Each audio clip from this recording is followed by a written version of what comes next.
crois qu'il faut voir l'évolution euh, en 2030 comme étant sans doute d'abord le prolongement des tendances actuelles, de ce qu'on observe déjà actuellement. Et c'est vrai qu'il y a une très grande diversité dans la situation des filles de par le monde, dans toutes les régions du monde.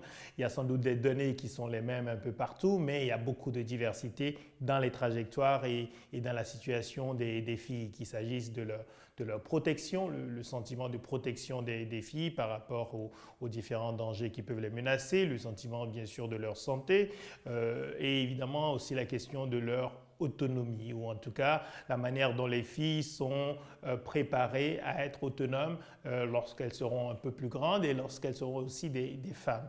Je crois qu'on ne peut pas d'ailleurs faire une distinction totale entre la situation des filles et la situation des femmes.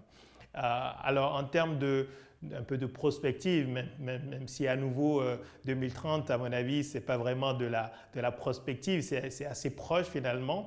Je crois que ce qu'on peut dire, c'est que à mon avis, les systèmes éducatifs vont être un élément déterminant. Ce n'est pas quelque chose de nouveau. Pour une organisation comme Plan International, l'éducation a toujours été un élément clé. Mais je crois qu'aujourd'hui, même en se projetant en 2030 et au-delà, l'éducation reste probablement l'élément le plus important qui va orienter l'évolution de la situation des filles de manière générale.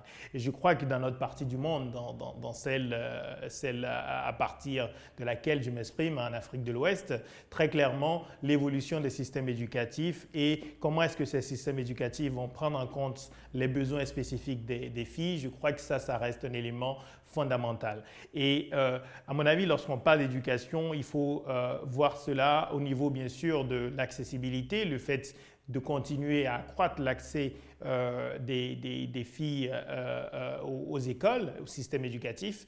Mais je crois qu'il y a un élément très important qui est souvent négligé, c'est le contenu. C'est la qualité des systèmes éducatifs. Qu'est-ce qui est finalement est transmis par les systèmes d'éducation? On peut mettre à peu près tout ce qu'on veut pour transformer une société dans le système éducatif. Et c'est en cela que l'éducation reste, à mon avis, le facteur clé. Et en fait, personne ne sait encore aujourd'hui comment ces systèmes éducatifs vont évoluer. Mais ça veut dire aussi qu'on a une opportunité de continuer à réfléchir fondamentalement sur le type de système éducatif qui peut permettre d'améliorer plus rapidement qu'on ne le voit déjà la situation des filles.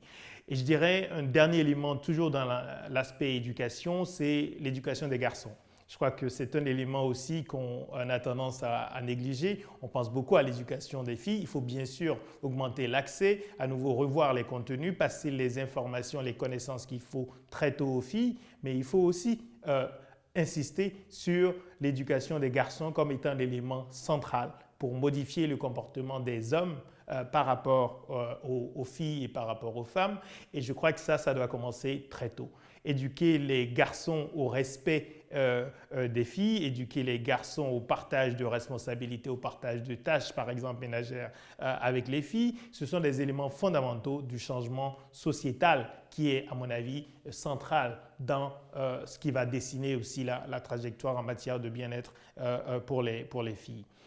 Le deuxième élément en plus de l'éducation, je dirais, c'est quelque chose qui est peut-être pas, le lien n'est peut-être pas évident, c'est l'évolution des systèmes politiques dans cette partie du monde et de manière générale.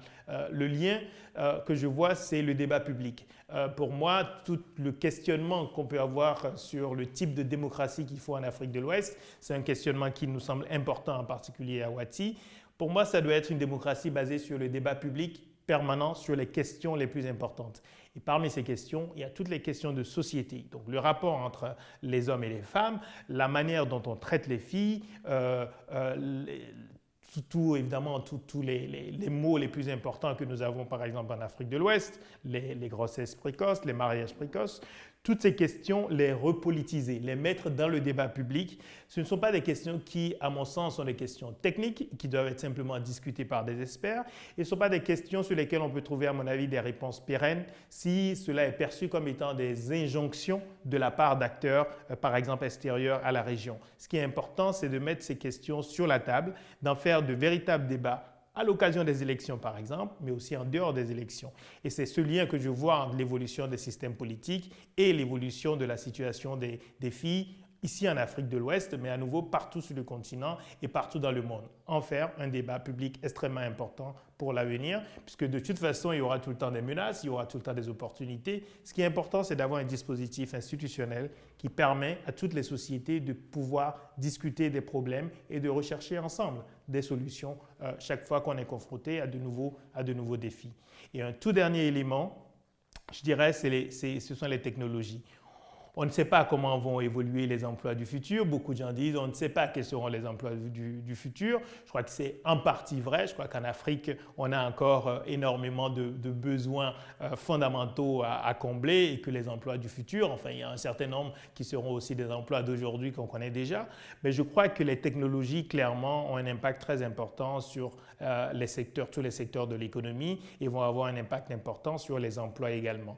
Et je crois que peut-être qu'il faut dès maintenant faire en sorte que cette fois-ci, on ne crée pas à nouveau un moteur d'inégalité entre les filles et les garçons et s'assurer que les filles aient toutes les chances, disons, dans ce nouveau monde qui se dessine avec cette influence énorme de la technologie, de technologies qui vont très vite, faire en sorte que les filles, peut-être même, soient plus favorisées que les garçons, de manière à ce que finalement ces nouvelles économies favorisent davantage l'épanouissement et l'autonomisation économique des filles et donc des femmes.